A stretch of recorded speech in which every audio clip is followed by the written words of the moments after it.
नमस्कार, स्वागत है आप सबका। आप देख रहे हैं प्रिय रंजन भारती रिपोर्ट्स। मैं प्रिय रंजन भारती। बिहार चुनाव से पहले बिहार में धूम मचाने वाले वोट चोर गद्दी छोड़ के नारे के साथ बड़ी यात्राएं करने वाले राहुल गांधी कोलंबिया से लौट आए हैं। वो कोलंबिया चले गए थे। अक्सर किसी भी मुद्दे को हवा में उछालने के बाद वो उसे गंभीरता से नहीं लेते और विदेश यात्रा पर निकल जाते हैं। लगता है कि वो लौटेंगे, तब तक वो एक तूफान का शक्ल ले चुका होगा। लेकिन बिहार में ऐसा वैसा तो कुछ हुआ नहीं। अब वो कोलंबिया की यात्रा से लौट करके कई दिनों बाद जब कांग्रेस के टिकट बंटवारे में फजीहत हो गई, तब वो बिहार दौरे पर आए। आज उन्होंने दरभंगा और मुजफ्फरपुर में 2 रैलियां संबोधित की। राहुल गांधी अक्सर ऐसा करते हैं कि सामने वाले के खिलाफ इतना बोलते हैं कि खुद ब खुद उसका प्रचार हो जाता है। इसीलिए बीजेपी वाले कहते हैं कि बीजेपी के सबसे बेस्ट प्रचारक, स्टार प्रचारक तो स्वयं राहुल गांधी है। मोदी मोदी मोदी मोदी। आप अपनी बात करते तो ज़्यादा अच्छा होता। अपने अपने जो कांग्रेस की विरासत रही है, उनके पिताजी राजीव गांधी से लेकर नाना और नानी सब देश के इकबाली प्रधानमंत्री रहे हैं, उनके कामों की बात करते तो बेहतर होता। लेकिन वो मोदी मोदी चिल्लाते रहते हैं। आज फिर उन्होंने वही किया। वो बीजेपी को प्रचार करने की आवश्यकता नहीं है। बीजेपी वाले खुश होते हैं कि उनका काम वही कर देते हैं, और आज भी दोनों रैलियों में उन्होंने वही किया। छठ को लेकर के उन्होंने मोदी पर तंज किया और उस ऑपरेशन सिंदूर को लेकर के फिर बात का बतंगड़ बनाया। कहा कि ट्रंप के सामने तो ये झुक गए, लेट जाते हैं, समर्पण हो जाते हैं। ट्रंप ने भारतीय सेना पर बातें की, नहीं करनी चाहिए थी। ट्रंप ने एक बार कहा, वो ऑपरेशन सिंदूर इन्होंने रोक दिया। वो दुनिया भर में तमाशा करते रहा, दुनिया भर में ढोल पीटता रहा ट्रंप की हमने मोदी को घुटने टिकवा दिए, वो पाकिस्तान के साथ ऑपरेशन सिंदूर रुकवा दिए। लेकिन मोदी ने एक बार भी कुछ नहीं बोला। मोदी ने कोई प्रतिक्रिया नहीं दी, ट्रंप का विरोध नहीं किया। अब ये जग जाहिर है, जनता जानती है कि मोदी ने कैसे दो टूक जवाब दिया था और साफ शब्दों में कह दिया था कि हम किसी के कहे में नहीं हैं।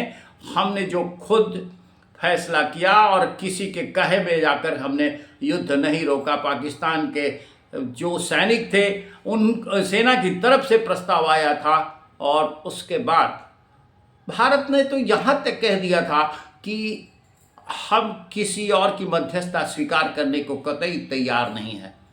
इसके बाद भी राहुल गांधी ट्रंप की ढोल पीटते रह रहे हैं। अब बिहार चुनाव में ट्रंप का मुद्दा उठा करके उन्होंने कौन सा तीर मार लिया होगा, ये अंदाजा आप लगा सकते हैं। दूसरी बात उन्होंने छठ पर्व को लेकर कही। कहा कि छठ पर्व में से मोदी को कोई मतलब नहीं है। ये आप छठ क्या, दिल्ली में जमुना के पानी के बारे में सब कोई जानता है। जमुना का पानी एक घूंट पी लीजिए तो बीमार पड़ जाइएगा, मौत हो जाएगी। जमुना जस की तस से प्रदूषित है। उन्होंने बगल में एक तालाब बनवा दिया, उसमें पाइप से पानी कर दिया। मोदी नहा रहे हैं, छठ के अर्घ दे रहे हैं। मोदी को छठ से कोई मतलब नहीं होता। ये कहेंगे तो आप मोदी आपके लिए वोट के लिए नाचने लग जाएगा। ये भाषा विपक्ष के नेता राहुल गांधी की है। उन्होंने कहा कि मोदी तो आपके वोट के लिए नाचने लग जाएगा।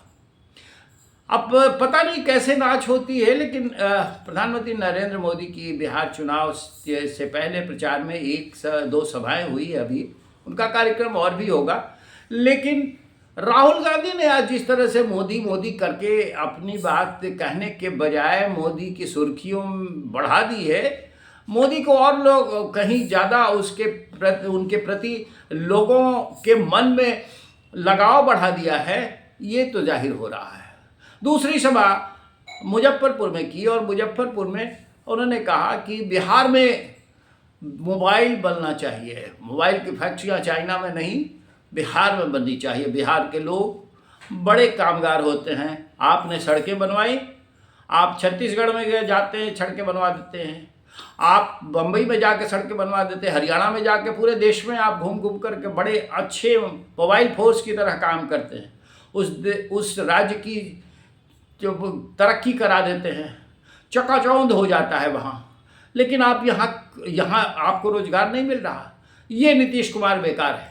दो नीतीश कुमार के लिए इनके गठबंधन के मुख्यमंत्री उम्मीदवार लालायित हैं, जो वो बार बार कह रहे हैं कि नीतीश कुमार बनेंगे या नहीं बनेगा मुख्यमंत्री, हम तो बन गए। वो तो वक्त बताएगा कि आप बनेंगे या नहीं बनेंगे। लेकिन नीतीश कुमार को लेकर के इनका तंज ऐसा कि नीतीश कुमार खुद अपने आपे में नहीं हैं। नीतीश कुमार बीजेपी के ग्रिप में हैं। और दूसरी बड़ी बात इन्होंने कह दी कि हम नहीं चाहते हैं कि नीतीश कुमार मुख्यमंत्री बने। नीतीश कुमार आपके चाहने से मुख्यमंत्री बनेंगे नहीं बनेंगे ये समय बताएगा। लेकिन आप इतनी बात कान खोल करके सुन लेते और जनता को जिस तरह से आपने गुमराह किया है वोट चोरी के मुद्दे को लेकर के, वो जनता ने आपको बड़ी सीख दे दी है। बिहार में वोट चोरी नहीं होती है कभी, और वोट चोर गद्दी छोड़ का नारा लगवा करके आपने यहाँ के लोगों को भ्रमित करने का काम किया है। ये खास तौर से आज की चुनावी सभाओं में जिस तरह से राहुल गांधी ने ढिंढोरा पीटा, नीतीश कुमार कंट्रोल में नहीं है। वाकई नीतीश कुमार का स्वास्थ्य वाकई ऐसा है कि वो कई तरह से लिखते हैं कि स्वास्थ्य उनका बिल्कुल उनके साथ नहीं है। लेकिन वो कंट्रोल में नहीं है, नियंत्रण में नहीं है। अगर नियंत्रण में नहीं होते तो जनता दल यूनाइटेड पूरी शिद्दत के साथ बीजेपी और गठबंधन के सहयोगी दलों के साथ तालमेल करने की स्थिति में नहीं होता। ये जनता दल जनता दल यूनाइटेड का वजूद नीतीश कुमार के व्यक्तित्व के इर्द गिर्द घूमता है और उन्हीं के कारण है। नीतीश कुमार मुख्यमंत्री हर हाल में हैं और आगे भी बनेंगे, ये एनडीए ने पूरे डंके की चोट पर कह रखा है।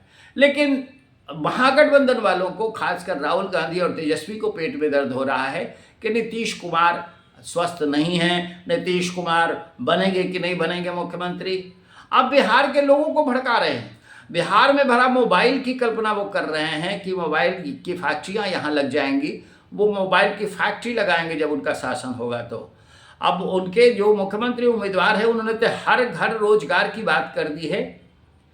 इन सारी बातों को जनता देख रही है, कान खोल कर सुन रही है और आंखें चिहाड़ कर देख रही हैं कि वाकई उनका हितैषी कौन है। छठ पर जनता जिस तरह से बिहार की और बिहार से निकल के पूरे देश और दुनिया में आदित्य भास्कर के आगे साष्टांग हो जाती है, अब ये उनको देखना चाहिए कि वो छठ के महापर्व को कितना महत्व देते हैं। भाई, प्रधानमंत्री नरेंद्र मोदी ने तो छठ महापर्व को राष्ट्रीय पर्व बनाने की घोषणा तक कर दी और छठ को लेकर के उन्होंने बहुत सारे पोस्ट किए। छठ की महिमा को बढ़ाते हुए उन्होंने खुद इतने सार्थकता के साथ लोगों के साथ शरीक होकर के अर्घ दिया। लेकिन आप क्या कर रहे हैं? आप तो मोदी के पीछे हाथ धो करके पड़े हुए हैं। और तय मानिए कि न्यूटन का सिद्धांत राजनीति में बड़ी सिरे से लागू होता है।